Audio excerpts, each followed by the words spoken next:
Hey, everybody. Welcome to today's episode of The Suspense is Killing Me. As always, I'm your host, Lucas Marino. And today I have the honest privilege of hanging out with Miss RJ, who has been a friend of so many people that I've been connected with on the show. And I finally had a chance to meet you at the Halloween Hangover in Richmond, Virginia, this last, what was this, the weekend after Halloween in 2023.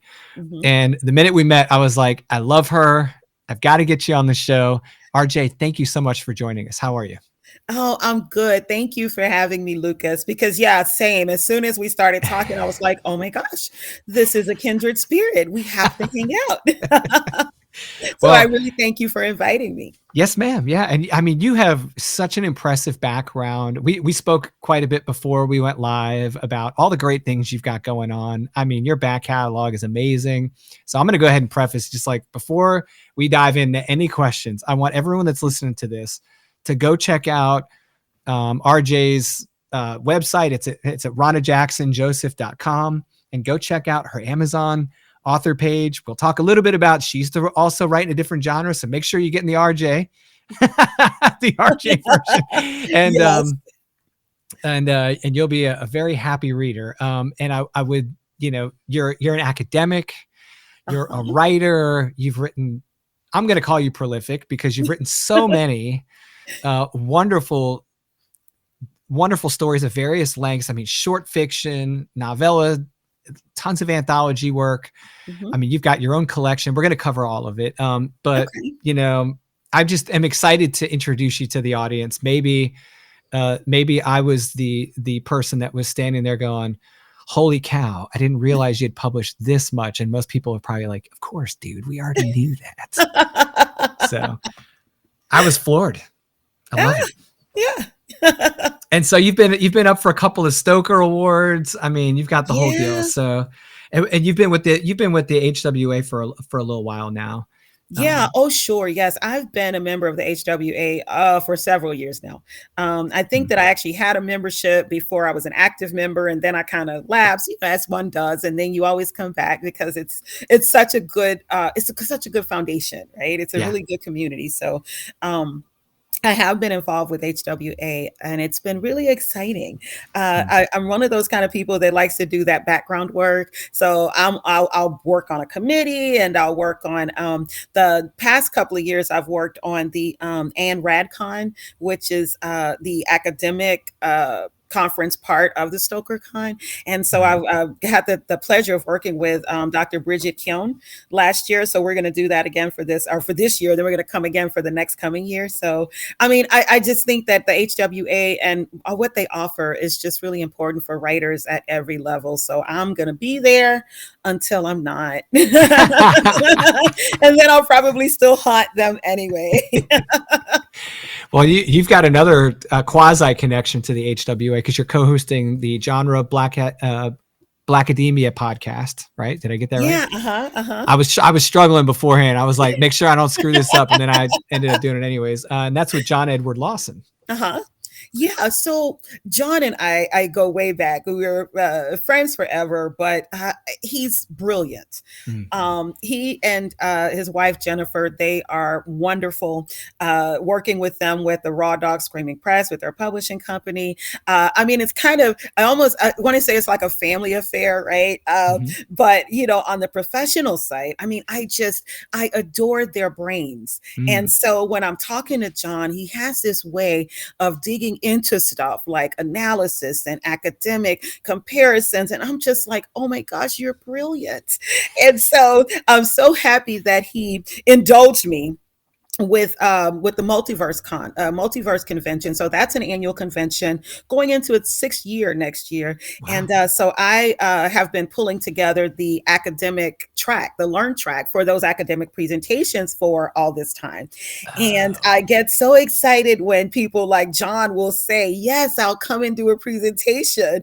And I'm going, oh, it's brilliant because it makes everything better.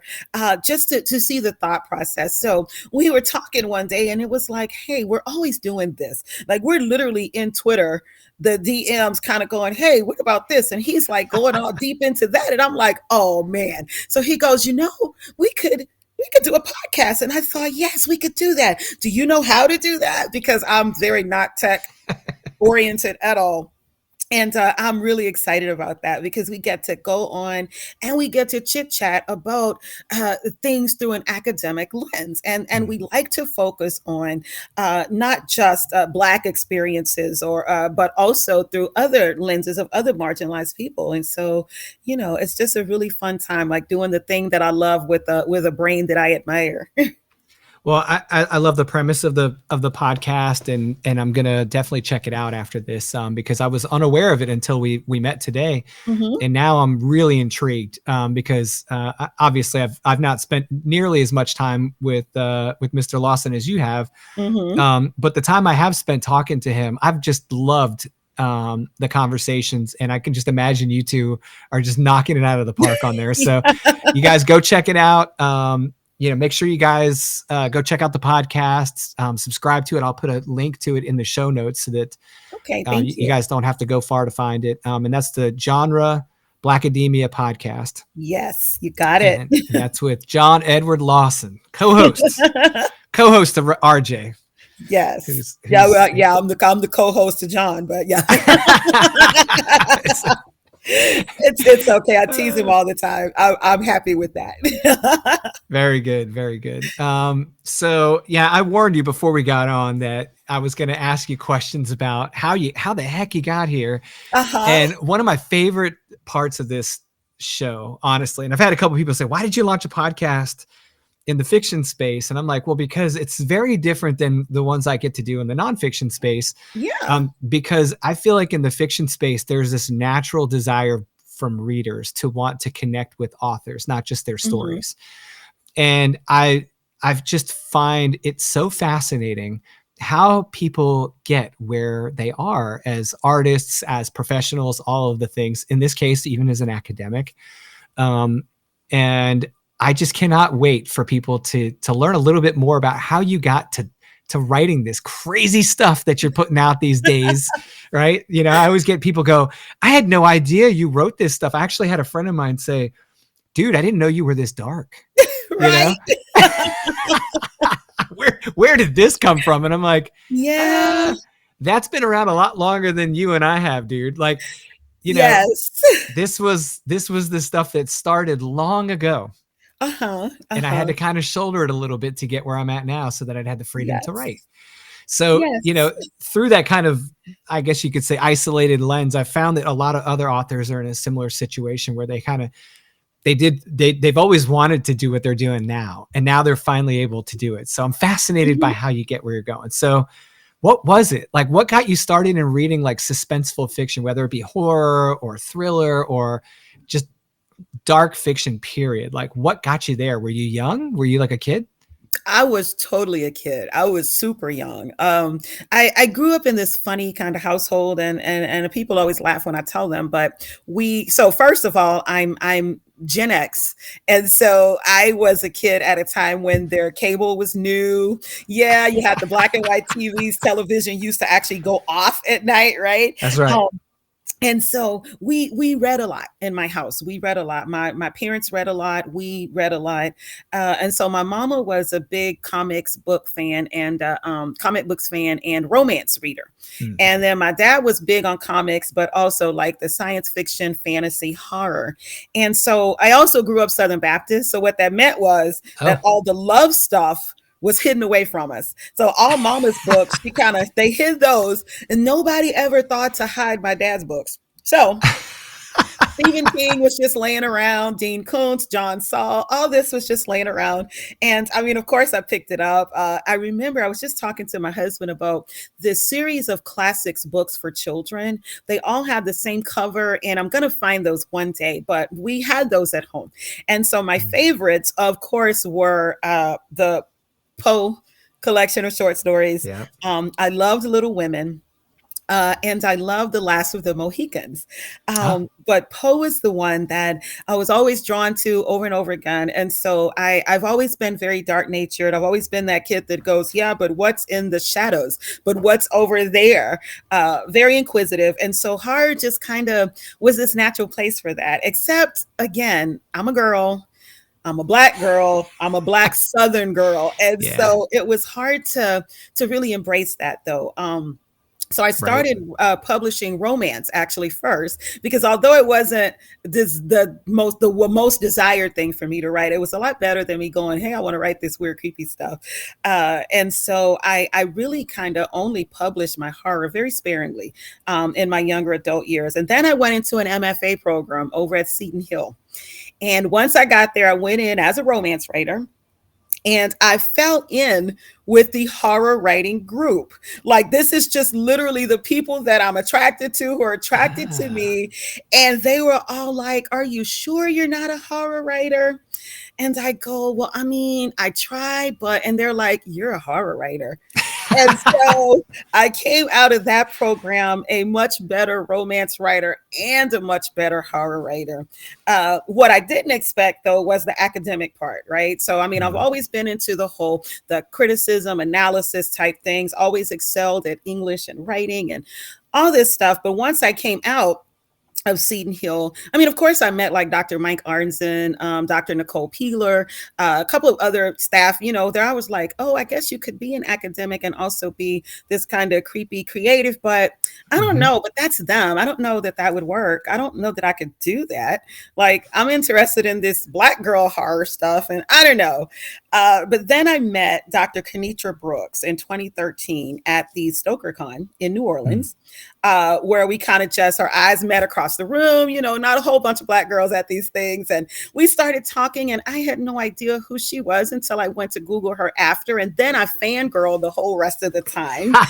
Like, she literally has a monograph called Searching for Sycorax, which talks about Black women in horror from an academic. Nice. I mean, and if you Googled like Black women in horror from this kind of aspect, she has all these peer-reviewed articles. And I'm going, she is almost single-handedly, I mean, with a couple of other scholars, right, kind of holding up this whole Black girl side of academia.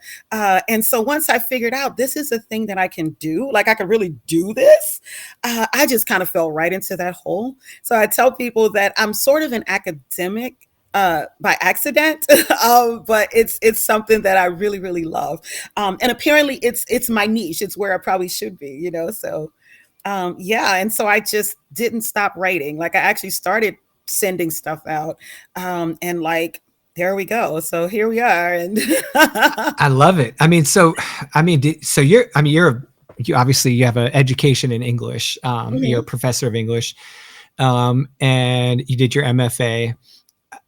When I was growing up, I felt like I came from a very blue collar family. So mhm, mhm. to Yeah, me them, too. art was like a hobby you could do, but no one Yes. ever said, this is a viable path for you. So I ended up Yeah. diverted from it until later in Mhm. life. Mhm. But for you, I think you did something that, I would have loved to have done it at that age, is you invested fully in the art of writing and Mhm.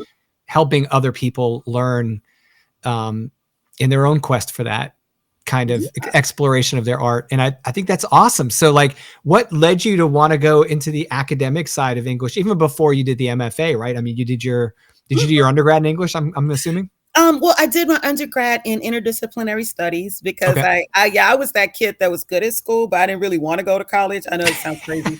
I love school and I love it, but I thought, I'm a writer. Writers Yeah. don't have to go to college, which I mean is Right. true, sort of, Yep. right? But I know I gave my mama the blues with that. But like, once I actually embraced it, there were so many signs in undergrad. Like, I remember that this one professor of mine, before I was even thinking about going to grad school, I wrote this paper about Othello. And I've always had this way of thinking about things that are a little bit different than what you get in your lectures, right? Mhm. And so I remember that it was a tough class, but she gave me an A on my paper and she praised, I have this paper still somewhere around here.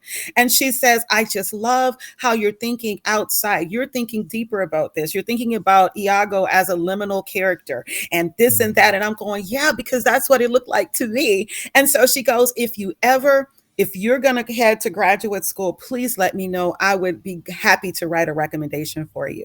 But I come from a blue collar family also. I mean, my mama has Mhm. a 2-year degree, which in the 70s, I mean, it's a huge deal, right? Yeah. But Yeah. I never thought I'd go to grad school. And so, of course, when I did start thinking about it, I didn't think to go ask her because I didn't think she was serious. Now that I'm there, I'm like, she was totally serious. You should have asked her. Um, so I think that it was a place where I always was, but Uh-huh. I did realize that there was like a professional or conference track for these kinds of things. Whenever I thought about, academic conferences, I thought about things that didn't have anything to do with horror or Mm. pop culture. So once I found that out, again, this is one reason why I'm super glad that I went to Seton Hill, because that's where I learned about these things. Like they Mm. are, well, they have been for a few years one of the sponsors of the academic track at the International Vampire Film and Arts Festival Oh. that's typically been held in Europe. So my very first academic presentation was in Transylvania at that festival. What? And I was so happy that my, professors from the program were involved with it, because oh my gosh, Mike helped me so much to just get my ideas in order. He's like, you have great ideas, you just have to kind of do this. And so I'm like, okay. So I was really glad to have him and Nicole kind of helping me in the back. And I was going, wait a minute, so I'm kind of good at this. This is a thing I could really do this thing. And so it was helpful to see Kanitra also doing these things, because I'm going, people are interested in this. I'm thinking it's just Mm. something that we're talking about. I'm like, no, this is an actual path of scholarship, and it's a definite lens that you can use. And I mean, Wow. yeah. So I was like, this is where I need to be. This is my happy place. Well, I'm glad we unpacked that a bit, because I feel like there are kids out there right now that were in the same or similar shoes to those that you and I were in at their age, where you had this opportunity to kind of decide which path you're going to run down. Mhm. And people go down different paths, and I feel like at that age it's hard to, I couldn't imagine like 3 years down the road, when I was Uh-huh. graduating high school. I couldn't imagine it. So, but I did understand that the road I took came with certain risks and limitations and Mhm. opportunities. And Sure. it was like always like focused on like what was the worst thing that could happen to you kind of deal. Right. And I didn't dive into, I didn't have money to go to college. I didn't think it was a reality for us until I got older, and the service was helping me out with that. In the military, they'll help you out with college. Mhm. So I didn't get into anything academic until I was a quote unquote adult. Like I Uh-huh, was later in my uh-huh. career. But it did make me think, because then once I was in that situation and I saw the opportunities, I Mhm. thought, wow, what would have happened had I gone down like an MFA route? Sure. What kind of opportunities would have been open there? And I think that there's a lot of, I'm going to make a wild assumption here, that there's a lot of people that are talked out of going into Mhm. an artistic, liberal arts type education, because Mhm. they're told that it's not practical. Yes. And I would just encourage them to reconsider that, and try and understand what you're going to get out of that. Now, guys, that's coming from a guy who did nothing but science, right? I did up through a doctor of engineering, and I look at the art track and I go, man, how much different would my writing be, my experience as a reader, had I explored arts as an academic rather than Mhm. um, strictly as something that I had to dive into outside of the academic circles. Sure. So Yeah, I I think love that. I think your story is a tremendous example of why someone should consider going into academics, in these areas without as much hesitation as maybe someone like I had when I was younger. So Yeah, yes. No, I thank love it. you. That's right. Well, and you make a great point. I mean, you don't have to have an MFA to be a great writer, but for me, I found that it taught me so much that I didn't know, Right. especially about the networking part. Like I'd probably gone as far as I could go on my own, which, Mm. natural talent and being a good reader, all of that is going to kind of take you so far. But for me, I needed more. I Right. needed to get into the community of writers. And but also there's the thing, like I tell my kid, I have my daughter right now is an art major. And so I was never that parent that told them you can't do that. So my mama, bless her, she's like, you need a real job. I'm glad that you're writing. I support that, but you need a real job. So, I was always okay. But I tell my kid, listen, if your art career does not take off immediately, there are so many other things you can do. You can go get a job with benefits. You can teach art in college when you get through with grad school. You can go and be a librarian. You can be an archivist. You can be a historian. Like, you can do all this other stuff. So I'm like, don't worry about that. Get that degree because that's what you're good at. That's what you're passionate about. And we'll worry about that after that. Yeah, perfect. Well, so if anyone out there's got kids that are considering this stuff, because we were just talking about, I've got high school age kids. I'm trying to push them into these things that they find passion in, because I feel like if you're invested and you can get in the right world, then you'll do well. You'll do well no matter where you are, as long as you love where you're at and what you're doing. Exactly. So awesome. Well, thanks for sharing that experience with us, RJ, because I feel like that's going to potentially help someone out there that's, considering going into that path, and maybe they can find your website and get a little bit more inspiration there. I've got to ask you, because we talked so much about this beforehand. I've got to ask you about your passion for shorter fiction. So you have written tons of short stories. You've participated in so many amazing anthologies. As we spoke about, I feel like anthologies have such a good home in horror. I feel like it's such a healthy way for people to find like just very complementary authors in one place, right? Like, so when I got Legends in Lore, sorry, volume 1, I was like, oh my gosh, look at this list of people. I got Stephanie Ellis, who I love. Yeah, right? yeah. Ross Jeffrey, you're on here. Brendan LaFaro. I mean, the list goes on. And I'm like, what if this was my first introduction to most of these people? What a cool way to find all these great writers in one book, right? So I feel like the anthologies really have a very good home in horror, but I've never published in an anthology, and you are a prolific anthology participant. So talk to me a little bit about what draws you to anthologies, and why do you find them such a wonderful way to get your writing out to the world? Well, my horror writing brain works in that anthology format best. It actually works like in comic books. Like, I literally see stories in kind of like those little frames. But also, I grew up with this anthology format. So I was watching the reruns of The Twilight Zone and The Outer Limits and Alfred Hitchcock Presents and Tales from the Dark Side, Tales from the Crypt. And so these were always my favorites because you could get into a world and then get right back out of it, right? And so it was kind of like this: you get in, you get immersed, you come back out. So I found that my horror writing brain works best that way. But also with these anthologies, I read a lot of anthologies. Like, I have tons of them stacked up already, because it does give you that bit of insight into different writers and their work. And so whereas you might not be able to commit, because I have kids also, and so it's hard for me to commit to reading a whole novel when I got to get up after I first read a couple of pages. But with an anthology, you can always finish that story and then go to the next thing, right? And so, so I love, there's a definite art to the short story, though. I think some people think it's really easy, but it can be hard because you know that you have these parameters you have to go with. But another thing I love about anthologies is the themes. So like, I go for the themes. I'm not great at thinking of necessarily themes on my own, I would say, as far as story ideas. But when somebody can come up with a theme and they go, hey, we're going to write this anthology about legends and lore, what can you do? I'm like, oh, that's great. I find them to be really good story prompts. It is a really fascinating way to dive into like a new area of writing. I mean, do you know how hard it's been to avoid submitting to these anthologies that write about the ocean? I'm like, I spent 9 years at sea.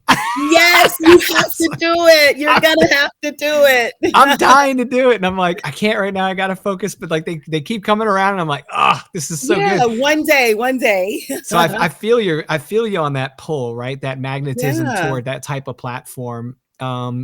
To me, it also just it like provides this amazing opportunity, like you said earlier, for networking and collaboration. You're collaborating with a publisher, whether it be an indie press or not. Yes. A managing editor. You're collaborating with other writers in some instances. I mean, to me, it just seems like a really really great way to kind of get established. And if there's people listening to this that haven't gotten into publishing yet, would you Yeah. advise looking at an anthology Oh, as a way to start definitely. getting into publishing? Oh, sure. I definitely would. Because first of all, they are publishing credits, but Right. also a lot of times people will be introduced to your work through these short stories.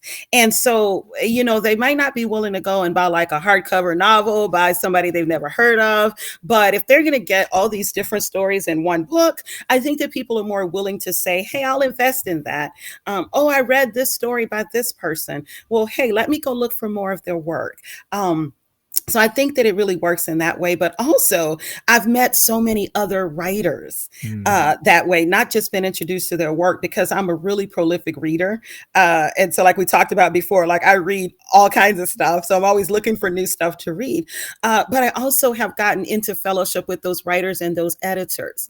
And so you're able to kind of talk to them about, when other opportunities come up, they say, hey, I remember working with you in this anthology. Do you want to do this, that, or the other thing? Or you can go to them and say, hey, we worked on this thing. Can we do that? So, I mean, it's a really good networking tool too, to kind of get in and help people.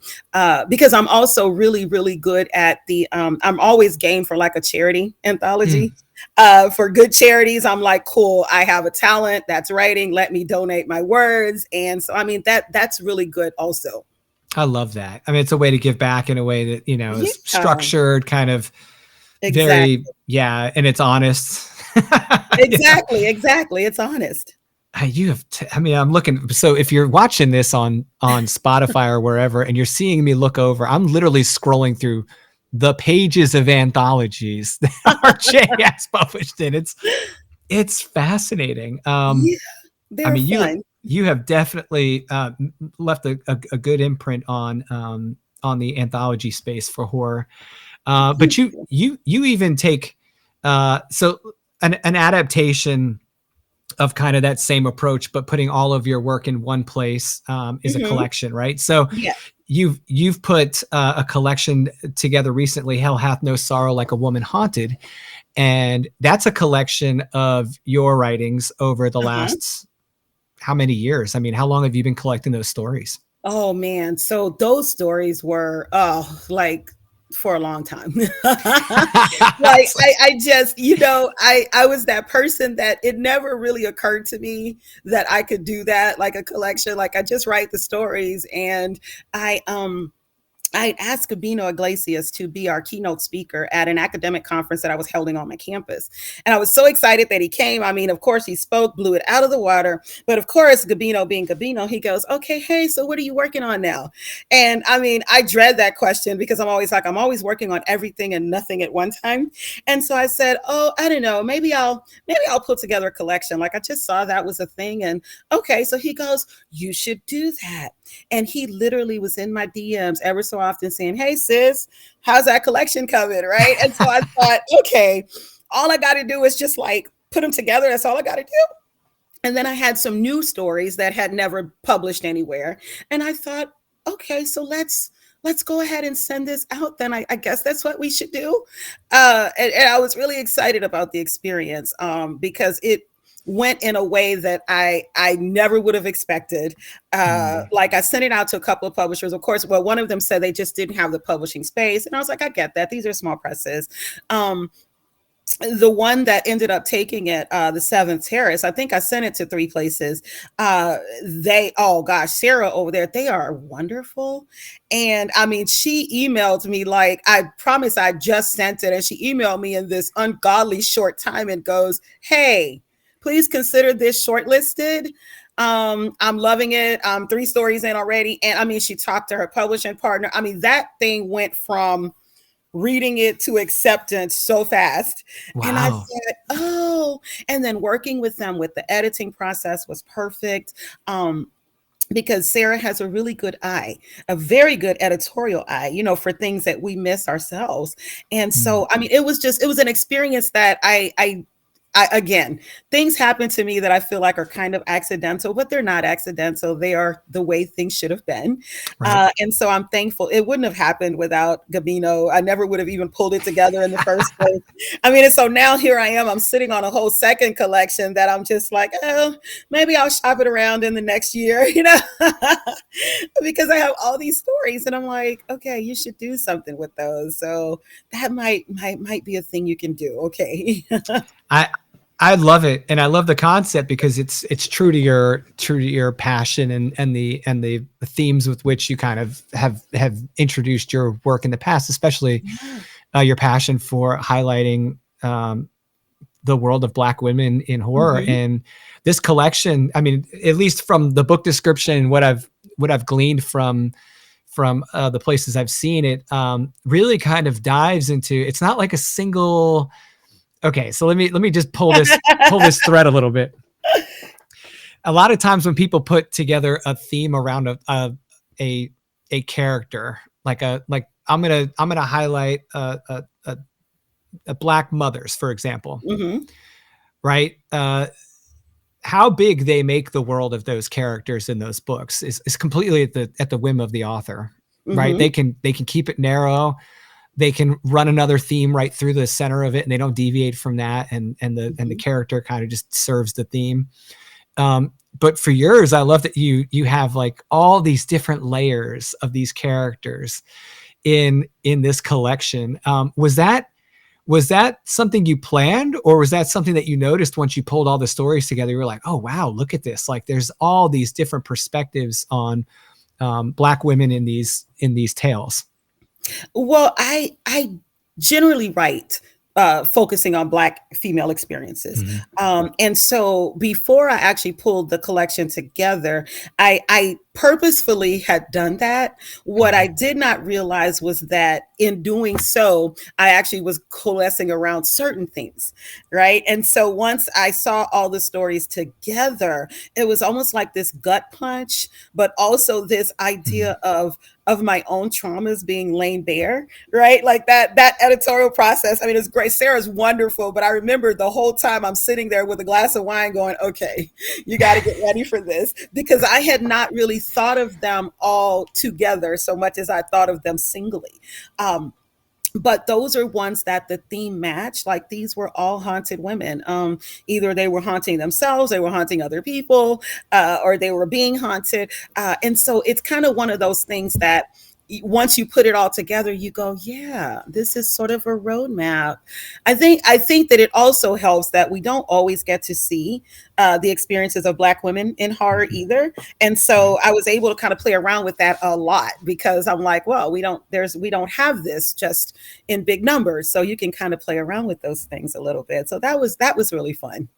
Did that cause you to change any of the stories after you put them all together and you kind of saw what you had? Did it cause? Yes, yes. Oh my gosh. So one of my biggest fears, anybody that talks to me long enough, one of my biggest fears is that something will happen to my kids.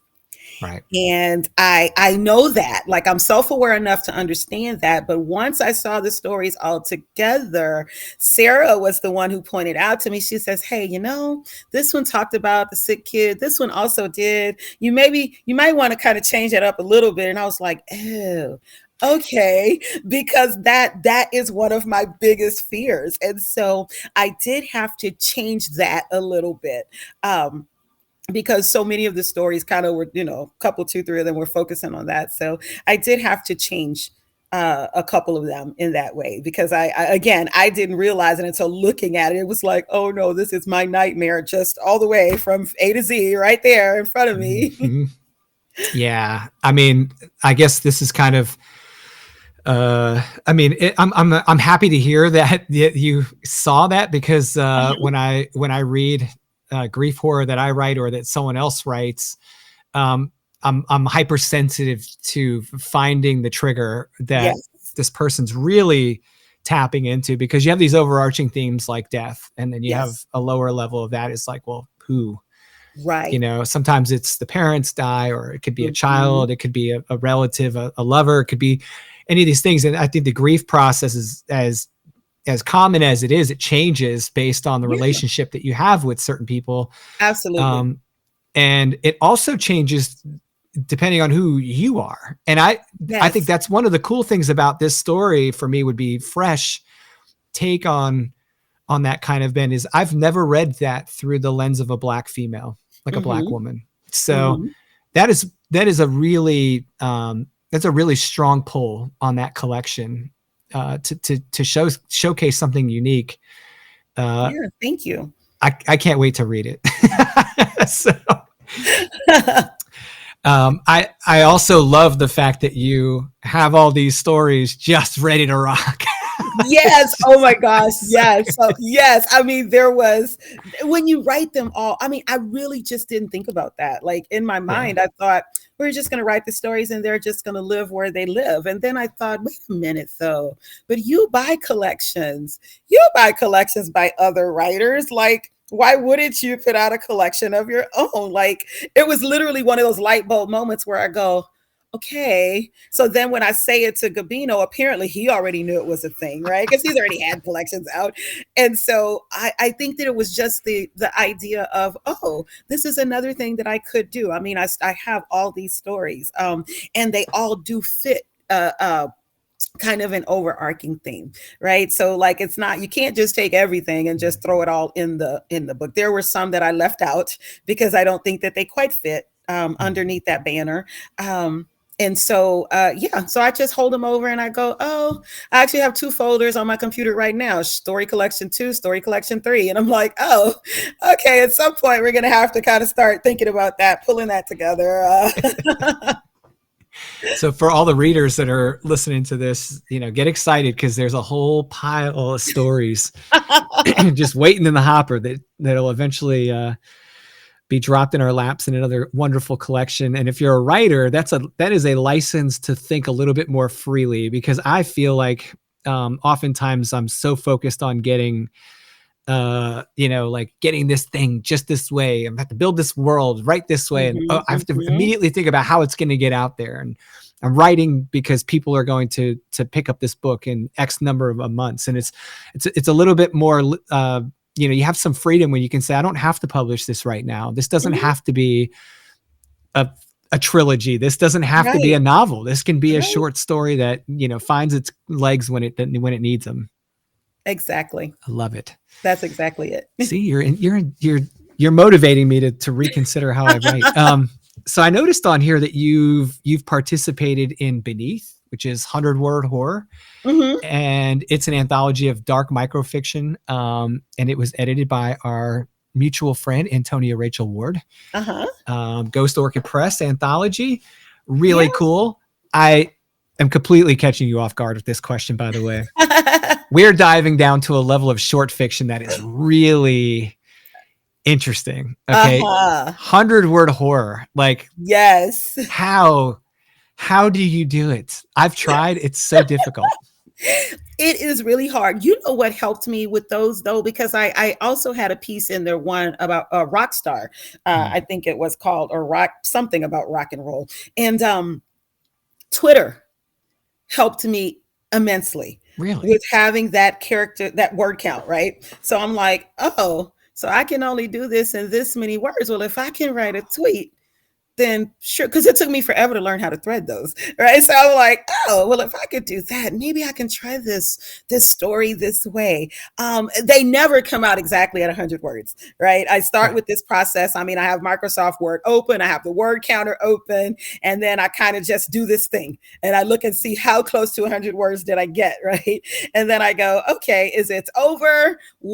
How can you make it tighter? If it's under, where can you expand? So it's kind of like that kind of a process, where you go, but then once I get to it, I go, oh, this is cool. I actually managed to write a story in 100 words. I wrote a poem in 100 words. Exactly. So yeah, it's social media totally helped me with that. I So never I would have was thought about that. excited. Yeah. Oh my gosh. No, I've always been, well, until the more recent problems started happening on the platform, it was my favorite. Like it was the Yeah. one that I really took to because it helped me with that being concise and being able to find the exact words that you want to say something when you don't have a lot of space to say it, and you don't have a lot of time for people to read it either. So I just kind of Mhm. applied those constraints to the whole story writing thing. And I thought, oh, this is kind of cool. So sometimes I play around with those things just for fun, because I think it's good to kind of exercise our tools and things. And so I do that for fun sometimes. It's a lot of fun. I've read other people's 100-word horror, and I think it's fascinating. I'm like, my brain has a hard time getting off the start line with 100 words because I'm a very descriptive writer. So I'm like, I've Uh-huh, got to trim uh-huh. all that back. Yes, yes, it's got to go. Gotta go. I gotta be like I gotta go back to my military policy writing where it's like Yes, just yes, just yes. And I'm glad you say that, because it is a lot like technical writing. It really is. Mhm. You just the bare bones, Gosh, just what that's you got to have. all right, guys. I mean, you've done a couple of these. Yeah, you were just talking about a Rock Band was the other one. Yeah, rock band. Yeah. Yep, another one with Ghost Orchid Press. Now, big shout out to Antonia Rachel Ward over at Ghost Orchid Yes. Press. Yes. Whoop, whoop. By the way, she's got a thing for she and I talked about this. She's got a thing for capturing performers. So the whole Rock Band thing does not Uh, surprise me. If you read her stuff, it's almost always around someone that's like a performing artist. yeah, yeah. Very She's cool. great. Yeah, she's great. Yeah, she really is. And Ghost Orchid Press, I love this stuff they put out. Oh, yeah, me too. Especially as like a fan of Gothic literature. she's Yes, exactly. she's got a good handle on it. Okay, so let's talk a little bit about your upcoming project. And I wrote it down so that I wouldn't screw this up because Okay. I love your title. And Ah, I was praising it thank you. beforehand. We were meant to be buried. Yes. Yes. Yes. How can you not love that? All right. So we were meant to be buried. It's in a new anthology by Outland Entertainment. And the anthology is titled To Root Somewhere Beautiful. I Yeah, love it. this is an anthology. It's an eco speculative fiction anthology. So all the stories, I haven't read all the stories in my little proof copy yet, but it's coming out here in a couple of weeks in January.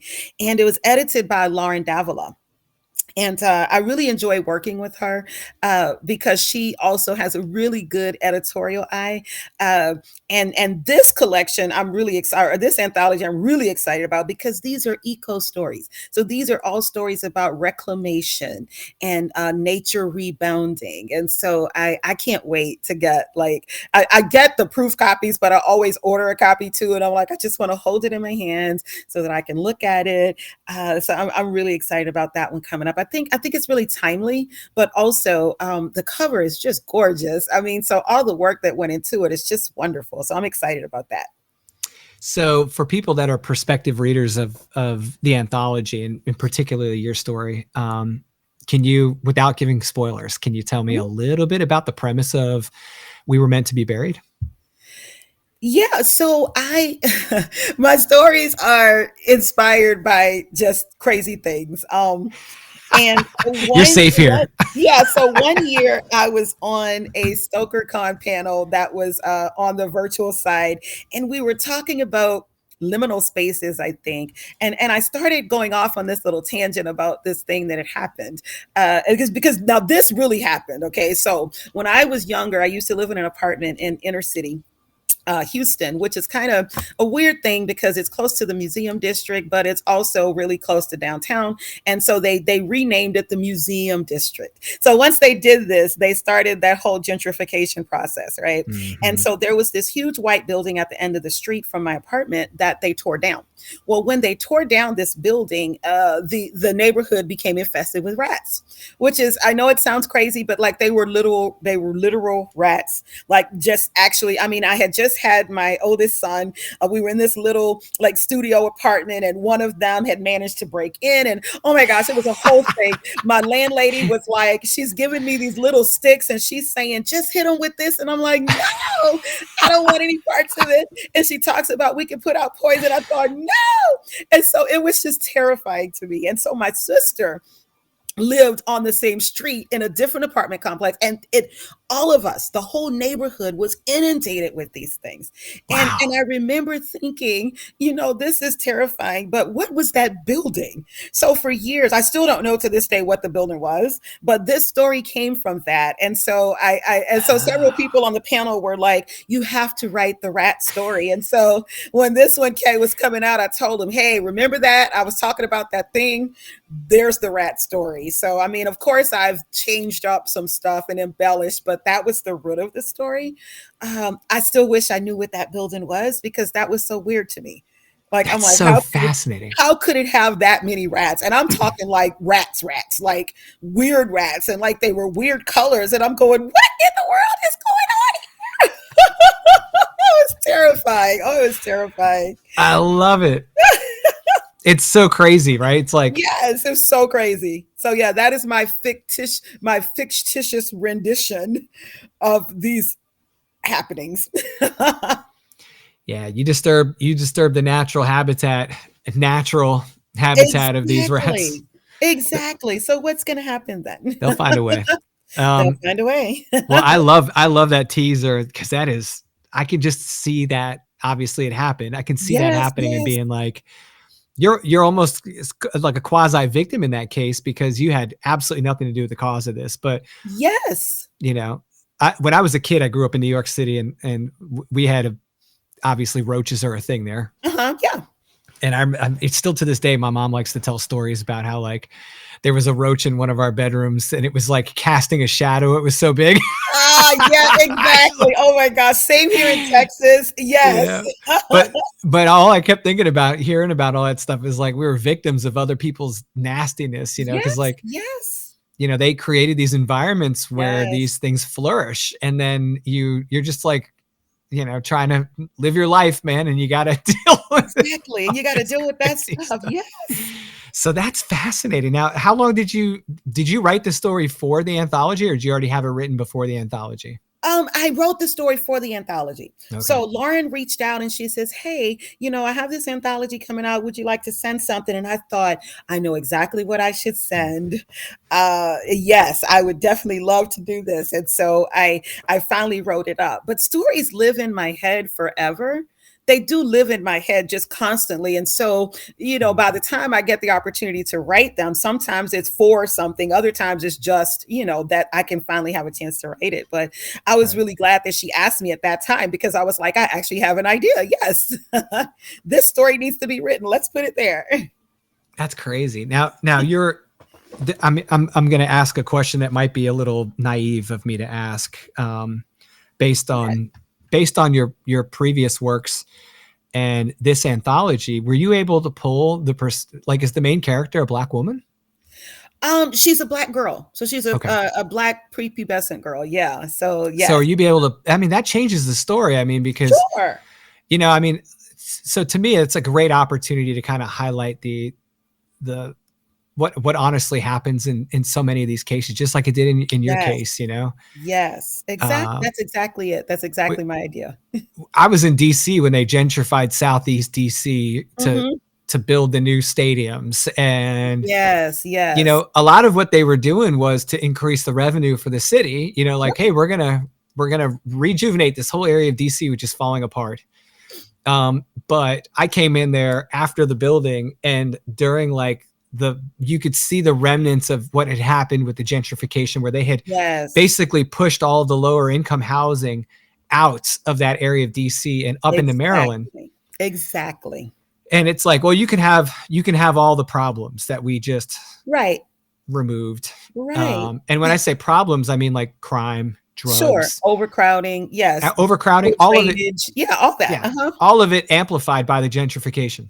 Exactly. Exactly. You And know, that's exactly it. So yeah, having lived through that whole process, because I mean, I grew up in that area of town, like further down from where I moved when I got to be an adult. But right? yeah, I mean, it's a different perspective when you're the the people that are there already. Yeah. When you're the people that were there in the first place, it does have a different type of perspective. Like none of that is still there now. Now as an adult, as like I go back to where the fourplex was where I grew up. It's not there anymore, and it's Wow. surrounded by these $500,000 townhomes, lofts, and I'm like, none of that was here 40 years ago. So It's not the same neighborhood anymore. it's not the same neighborhood. Nope. Yeah. That is crazy. I mean, I find that fascinating that you're able to pull that into your story and do it in a meaningful and real way, because as someone who hasn't experienced that would have a very hard time understanding exactly how to portray that. And Exactly. so that to me is like a huge benefit to the reader, that they get to dive into such a unique perspective on that and enjoy that story in a little bit of a different way than they I hope may so. otherwise. So I've got you primed to talk a little bit about the music. It's like, this is a question that gets so many people to come on the show. They're either super excited to talk about what music influences their stuff. And I actually had one person that was like, "Hey, be careful with the music question." I'm like, "Why? What kind of crazy stuff you listen to?" And he's like, "No, dude, I really don't listen to music." And I was like, "Oh, yeah, interesting." So, and then there's other people that are huge fans of music, but it doesn't really influence their writing. At least they don't put them together. Right. I venture to say it still influences their writing. But that's just my little assumption, my own little world. But is there music influencing your stories? Is this a integral part of your writing environment? Like, is this a thing for you or no? Sometimes. Okay. Sometimes I have to write with some type of chaos happening, right? I very rarely write in total silence. That creeps me out. And I don't, again, I have kids. If the house is completely silent, something is wrong. If even the dog is quiet, somebody's tearing up something. So I need some type of noise in the background. And I'm kind of equal opportunity on the music. So I'm usually, because I grew up in the 80s, I came of age in the 80s and the 90s. So I'm a real big hip hop fan. I have this love-hate relationship, but I'm always listening to like the more vintage, the NWA.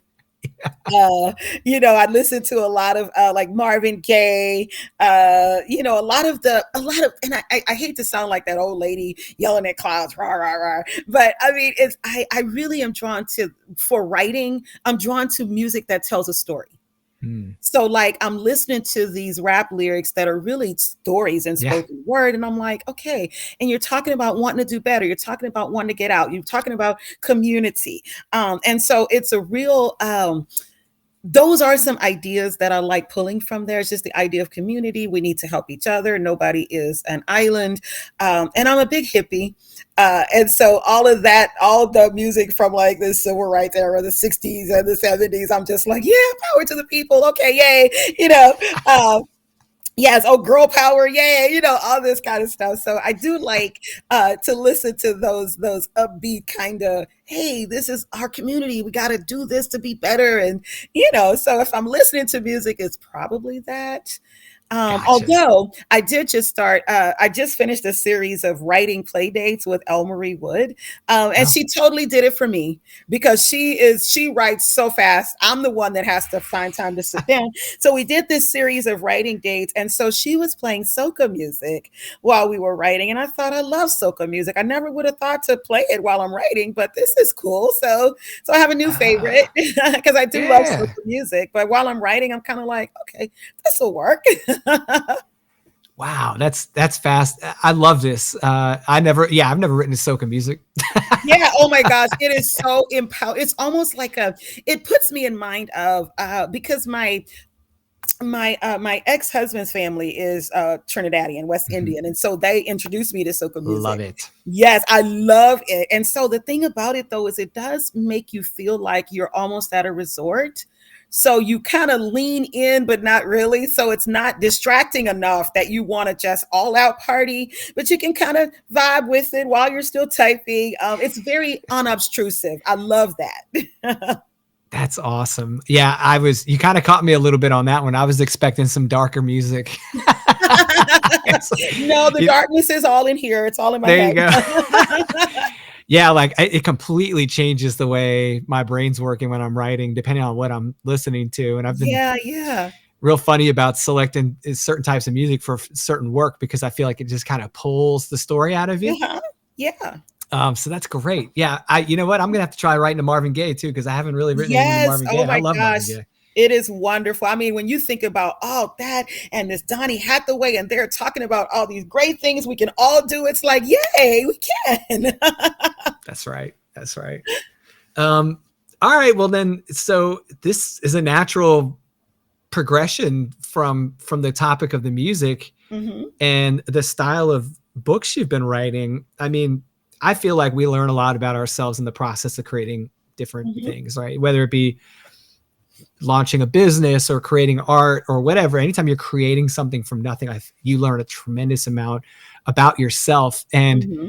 you've got this pretty well demonstrated period of fiction under your belt now. What have you learned about yourself, both as a writer and I guess as a human, in the process of writing all these stories? Like, do you feel like you've grown? Do you feel like you have to do it to breathe? Like, what is it that you've really learned about writing? I mean, I've had several responses to this that were eye-opening. People understanding their weaknesses in new ways, Hmm. understanding they had a strength they didn't have. What is it that RJ has learned about herself in the process of putting together the collection, one, and then over your career? I think one of the biggest things that I've learned is that I have to write. Like I don't sit down to do it every day. Like some writers will say, you got to write every day. Well, no, my life isn't built like that. But if I go too long without writing at all, I feel it. Like it's literally like water for me. You have to have water. When you get dehydrated, you kind of know that it's Yeah. time to go. You need to be drinking water. Another thing that I've actually improved on, and I'm so happy about this because it is something that has plagued me forever, is being on time with deadlines. I am, and I'm sorry if anybody's listening to this has ever worked with me and they're like, well, you didn't meet my deadline on time. I didn't. And I'm sorry. I'm really working on myself, but I find that the more I work collaboratively, like with these anthologies or with a publisher, that my idea behind the deadline, it actually starts to work better. Right. Mm, So I'm like, I'm closer to being on time now. And that's really exciting. Like it's a thing you have to do when you work with other people because nobody's going to want to play with you if you keep blowing through their deadlines. And people are yeah. always very, very, very understanding, and they realize that things happen. I mean, I'm always so apologetic, but it's great to not have to apologize because I'm actually on time. So I'm kind of learning that feeling. I'm like, oh, you can turn stuff in on time. That's great. You should keep doing that. It does make you feel better. It really does make me feel so much better. I mean, because not turning it in makes my anxiety much worse, right? Because I'm like, I didn't do this thing and this thing. So yeah, so that whole deadline thing, it's imperative and it's important. So I I'm really glad that I'm getting better at that.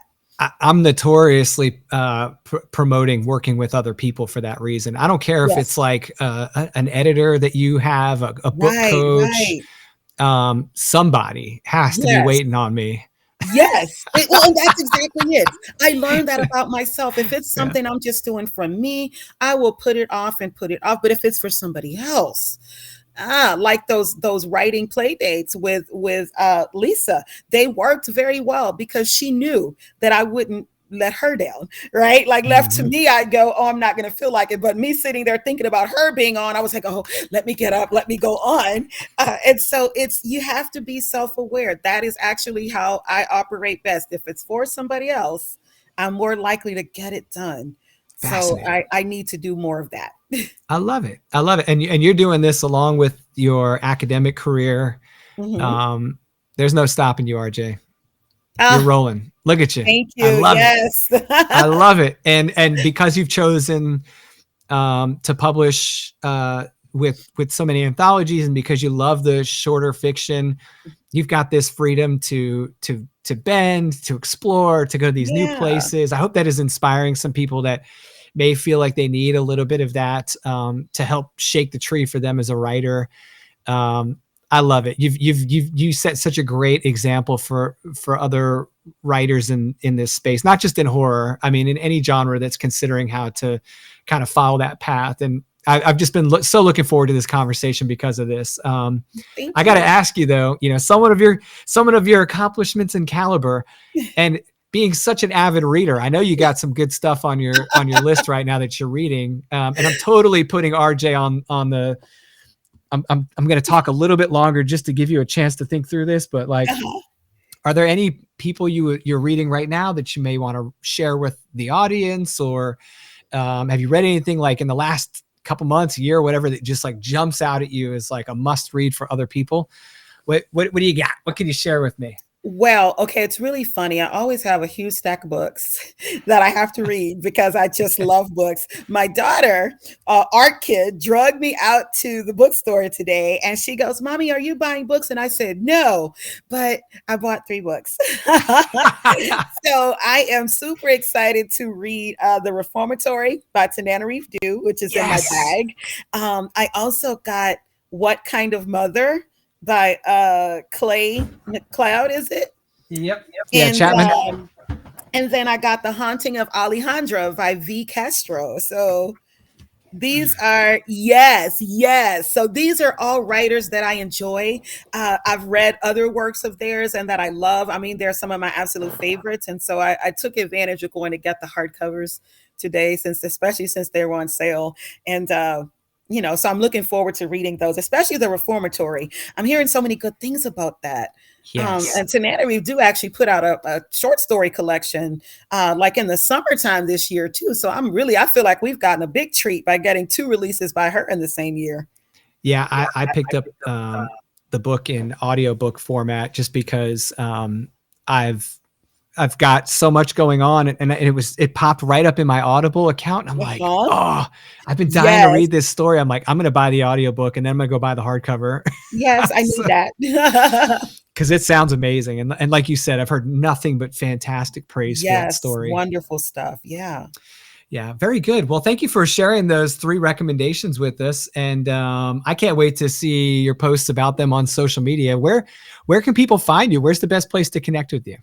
I'm on most of the social media platforms. The writing and personal guru Brian Keene said in his newsletter a few months ago, he says, you should stake out your real estate on all the social media platforms, whether you're really going to use them or not. And I thought, that's brilliant. I never would have thought to do that. So I can be found on most of them from behind at R. Jackson Joseph. Um, and so that would cover most of them. Perfect. Perfect. And then we talked about your website, um, which has a wonderful bio of you, and that's rhondajacksonjoseph.com. You guys, I'm going to put all those links down here in the show notes. I'm just so grateful that you took the time, especially over the break, to meet with me, RJ. And I mean, like I said before, it was such a pleasure to get to meet you face to face the first time. This is kind of the inverse of what ends up usually happening. Usually I meet someone on Twitter or like on social media, and then it's like Uh-huh. over a couple of months, I'm like, hey, I should have this person on the show. But with you, we met in person. You Yes. dragged me into talking about academics, Yes. You're so good at it. which I spared everyone on this episode because I'll start nerding out. And then I was fortunate to be able to get you on the show before the end of the year. So this has just been great all around. So Nice. Thank you so much for excellent. having me. I really like knowing you, and I'm really excited to read your books. Yes, ma'am. Likewise. All right. So, guys, you need to go out and get all the anthologies, get the collection, do all the things. Make sure that you're following RJ on the socials. Um, Obviously, a phenomenal human, a great person to learn from. If you're out there and you're trying to find a path forward to being a writer, here is yet another example of somebody who's doing it. They're doing it well, and you're doing it your way. And I love it. I love it. You've managed to Thank pull you. all your worlds together, and I think that's part of the beauty in what you've built. So, RJ, thank you so much for being on the show. Thank you for having me, Lucas. It's a great time.